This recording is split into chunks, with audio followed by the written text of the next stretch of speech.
There have been protests in China after a group of Japanese politicians landed on a disputed island in the East China Sea.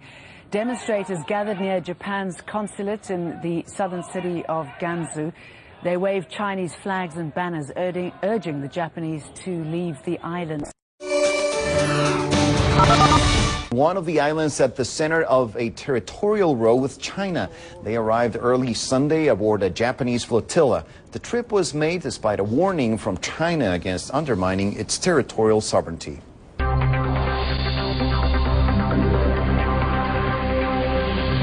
Japanese activists have landed on a group of disputed islands at the center of a territorial row with China. Around 10 protesters swam ashore and raised Japan's flag on the Senkaku Islands, which are called Diaoyu in China. Although Japan controls the islands, they're also claimed by China and Taiwan.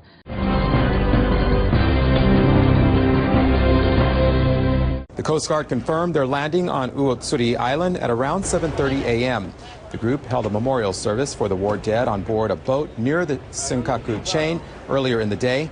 The group said the service was to mourn people who died in the closing days of World War II, including those killed in a U.S. military attack while trying to flee by boat to Taiwan from Ishigaki Island in July 1945. With the Chinese activists just having landed, this is a way of saying to not mess around. We hope to convey through the media or whatever means that the Senkaku Islands are our territory, to both China and to the Japanese people. Before departing, the group held a commemorative ceremony for those who died around the disputed islands in 1945, a ceremony they had wanted to hold on the islands themselves. While we wanted to actually land on the islands and hold a ceremony, the government didn't provide approval for that. As such, we plan to hold a commemoration from the water around the islands. Beijing has rebuked Tokyo over the island visit and demanded Japan cease actions that would harm China's territorial sovereignty. The dispute over the islands is a holdover from Japan's occupation of much of China during World War II. The islands remain one of the major stumbling blocks in relations between the two Asian giants.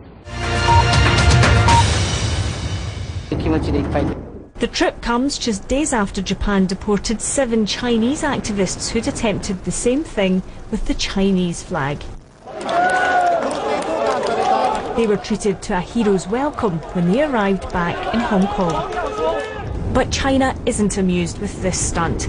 They've already called it a threat to their sovereignty.